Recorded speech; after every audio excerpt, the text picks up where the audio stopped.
and all four of you lead worship, and I know now worship leading is, I think, Nikki, you said you're still on online services. I know at New Life, we just resumed in-person ones end of May, beginning of June, but in a limited way. But how has choosing set lists in the pandemic changed? And maybe if I were to put another angle on it, how has choosing set lists become in itself an act of hope? So just give us some insights as worship leaders. I'll jump in.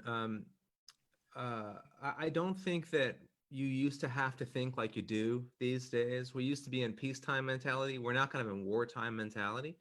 And one of the things that we've taught for a long time at worship school as Sons of Fathers is how in a time like this, you really have to be careful to have a couple things happening in every set and kind of look like a matrix, like an X and Y axis.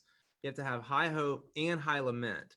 I don't think in peacetime mentality, lament has to be cranked up as high as it does in wartime mentality, because it's just when everything's up and to the right, people aren't really thinking about how hard things are. But when people are overwhelmed with how hard things are, we especially have to give voice to both lament and hope. And what happens is, if you do neither of those, no hope, no lament, you get detached stoicism.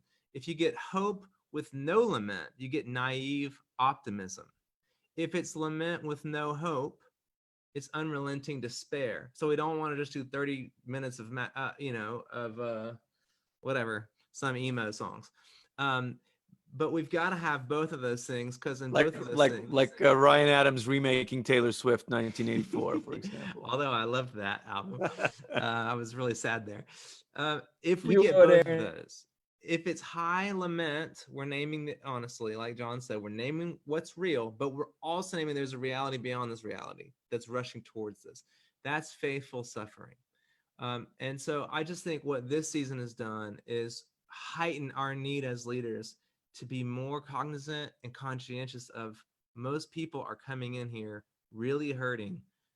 They need to be acknowledged where they are, but they need to be given a little bit of hope that it's not going to be where they're left forever.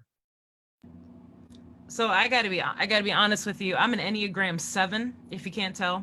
I'm an Enneagram 7, and whenever somebody says we need to lament, I'm like, no, I don't want to lament. Where's the party? Because I was talking to a friend of mine about this, and I was like, but every time we have to lament, like, when's the end goal? Like, when will we finish? Are we going to be done on Tuesday, or are we lamenting for 2 weeks? Like, which way is it? So what I will say is that this time of craziness in our lifetime has drawn me in to a place of lament where I know that I can trust the Lord, that I'm going to be able to get out. And again, it's my personality, right? Even as a leader, where I get out. However, I will offer this, that I think my song choices have not changed so much, but the way that I engage has deepened even more. I mean, I'm a highly engaging worship leader. Like I talk a lot. I talk to the people. I love it. I've seen you lead worship. You're great. You're great at engaging with people. Well, thanks. I like to engage. That's my favorite part of worship leading, right? Is the engagement. And so being online most of the time, I literally feel like I'm channeling Fred Rogers half the time. But because of that, what I realize is that there is a depth to the things that our people are processing now that maybe they didn't before, right? And so what that means sometimes is, that means I got to slow down a little bit, right? We need to press in a little bit. We need to wait a little bit more than, intro, verse, chorus, intro, bridge, out, verse, like that doesn't work in lament. Lament is or just even songs of joy in times of strife, right? Like, it takes time. And so what I have found is I'm planning less songs over a longer stretch of time. So if I have 15, 20 minutes, depending on where I am, I'll plan 2 songs for 20 minutes, right? Just so that we can just be people. And I can remember as a leader that there's somebody on the other side of that camera, right? That if I say, like, if I was talking to you, Glenn, and I'm like, hey man, how you doing? Like, I'm going to wait for your response. I think we forget that sometimes, that like worships and music, creativity is communication, right? It's two-way. It's not just, I'm going to do this to you, right? So the idea of, okay, how do I just wait a bit more? That has deepened. And I've actually I've really enjoyed that a lot. That's awesome. Mike, is there anything you want to add to that? If not, we'll wrap with, yeah, go ahead. Oh, no, I would just pass it to Jon because, man, I love how we at New Life have been incorporating the Psalms in our invocation as of late. But I'd love for Jon to speak to that. Yeah, we do a call to worship. Being online has been so interesting. It's really awakened our imagination because we asked the Spirit of the Lord. This might sound a little funny, but to show us what's happening behind, on the other side of those cameras, and to lead worship, not with that kind of constant. You get that instant feedback from people, but to lead out of conviction and lead out of the belief in what you are doing. And why you are doing it. So it's been a really healthy thing for our worship team. This is not to get a rise out of the room. This is really monumental to people's lives. But we started, and we always do kind of a bit of a call to worship every week. But in the season of pandemic, we've read a psalm for about a minute. It take about 60 seconds, and we kind of pray through what kind of psalm would fit the moment. And oh my goodness, there's a million for one. Well, there's 150, but if we're being literal, there is just amazing stuff in there that actually, I went through, I was out doing some yard work a couple of weeks ago, and I listened through about 70 Psalms through completely. And it's just unbelievable. I walked away thinking, there's nothing that we're going through that's new.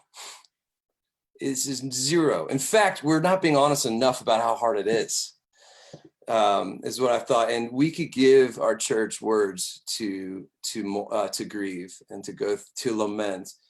So that's been a great place where we could kind of bring lament, to bring honesty, or bring raw language into our services. Have been on those call to worship times. And then we can go into songs. We read a psalm about grieving and mourning, and then we went into a song called Everlasting Joy, about the joy of the Lord. But it wasn't just about, oh, joy, joy, happy. It was how the Lord turned our mourning, grieving into dancing, into rejoicing. And I think, our people are coming, they've been declaring something all week long, and it's usually declaring the reality of their issues, the reality of their pain, their fears. They've been inundated with information that is scaring them. And church is one of the few places, one of the things we hear, the feedback on what we're doing at church, is it's one of the few places where we actually start to declare something different than what we've been declaring. Yes. The muscle is so worked out of saying, how great is my issue? How great is my fear? And then we come together as a church with believers and say, how great is the Lord? Mm-hmm. It's very different. So, yeah. It's beautiful. That's so good. Christians sing. In dark prison cells and in weekly worship, when hearts are buoyant and when all seems lost, Christians sing. This is what we do. And Christians sing because we are people of hope. But what kind of hope is it? And what exactly are we singing about when we experience this hope? Worship and the World to Come is a book that's been 7 years in the making. It captures the essence of my doctoral research on how Christian hope is encoded in the contemporary worship songs that we sing and experienced in the worship services that we participate in. And the book is divided into 4 sections. The first section kind of sets the stage. It explores a little bit about what practical theology is and this model of putting together theory and practice. And then it looks at 3 contemporary paradigms of congregational worship. What are 3 contemporary ways of thinking about what the church is doing when it gathers together in worship? The next section is all about hope. Hope from various perspectives, from the cognitive and emotional, from the philosophical to the theological. And then we move to part 3, which is all about the songs and services that we participate in, evangelicals and Christian hope. The final section of the book is about the Holy Spirit and the church. How is it that the Holy Spirit is at work as we worship, giving us a foretaste of the future now, empowering us with a sense of agency? So join me in this exploration of hope and worship. Pick up your copy of Worship in the World to Come today.